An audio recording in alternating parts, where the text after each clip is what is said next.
Beanbags are awesome. But I see a few people out there who are standing. We've got some over here. And standing takes more work than lounging.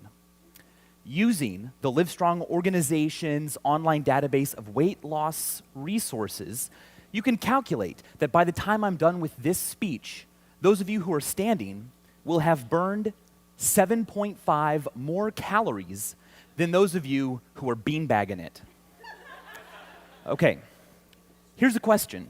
Speaking of weight loss, specifically weight, this speech is live. I'm actually here in front of you guys. We're all here together. But this speech is being recorded, and it will become a video that people can access all over the world on computers, mobile devices, televisions. I weigh about 190 pounds.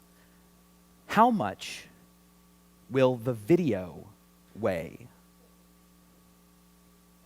Asking questions like that is what I do every week on my channel, Vsauce. For the last 2 years, I have been asking really fun questions, mind-boggling questions, and approaching them as sincerely as I can, celebrating scientific concepts and scientists. And I research and write and produce and host and edit and upload and run the social media all by myself. But it's not lonely because Vsauce has more than 2 million subscribers, and every month my videos are seen by more than 20 million people. Yeah. It's very exciting. I've found that asking a strange question is a great way to get people in. Not just people, but fans. And fans are different than just viewers or an audience because fans want to come back. They subscribe to you on YouTube, and they want to watch everything you've made and everything you plan to make in the future. Because we are curious people, and sparking curiosity is great bait. It's a great way to catch a human. And once you've caught them, you have this captive audience that you can, with the goal in mind of answering the question, accidentally teach a lot of things to. So let's take a look at some of my videos. Here are 8 of them. But down here in the lower right corner, what color is a mirror? When people see that, it's very difficult not to click because you think, come on, are you serious? How could you possibly answer that question? Well, so far, 7.6 million people have watched this 5-minute video about what color a mirror is. And in that episode, I answer the question, and I get a chance to explain what would normally be kind of dry topics: optics, diffuse versus specular reflection, how light works on the retina, and even the etymology of color terms like white and black. Okay, spoiler alert, mirrors are not clear, they're not silvery like they're often illustrated. Mirrors, technically speaking, are just a tiny, tiny little bit green.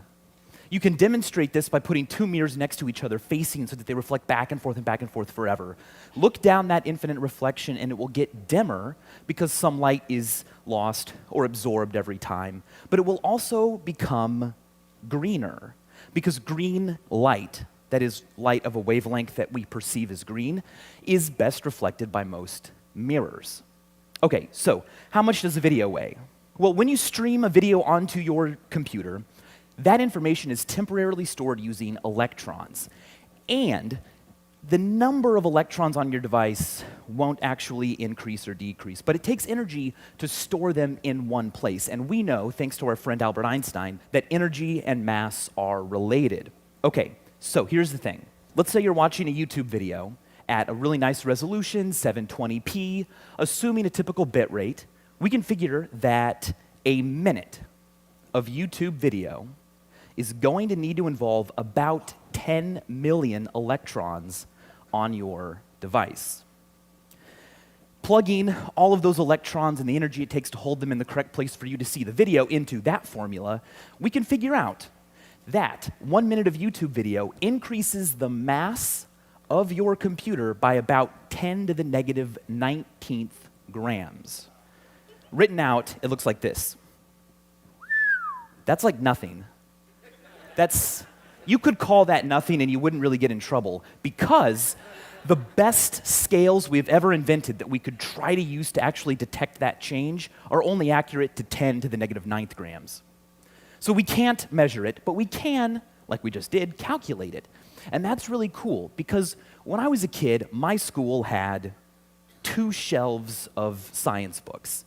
That was really cool, but I read all of them within like 2 grades. And it was hard to get more books because books are heavy and you need space for them, and moving books around is a lot tougher than what we can do today. With numbers that small, I can fit thousands of books on my own little personal electronic reader.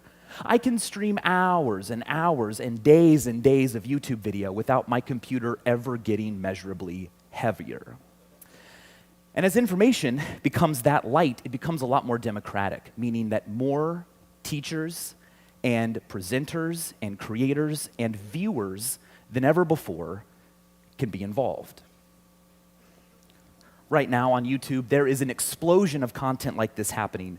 The 3 Vsauce channels are down there in the corner, but everyone else, all together, collectively, their views dwarf what I can do alone or with the people that I work with, and that is really, really exciting. It turns out that tapping into people's curiosity and responsibly answering their questions is a brilliant way to build fans and an audience and get in viewers. It's even a great way for brands and companies to build trust.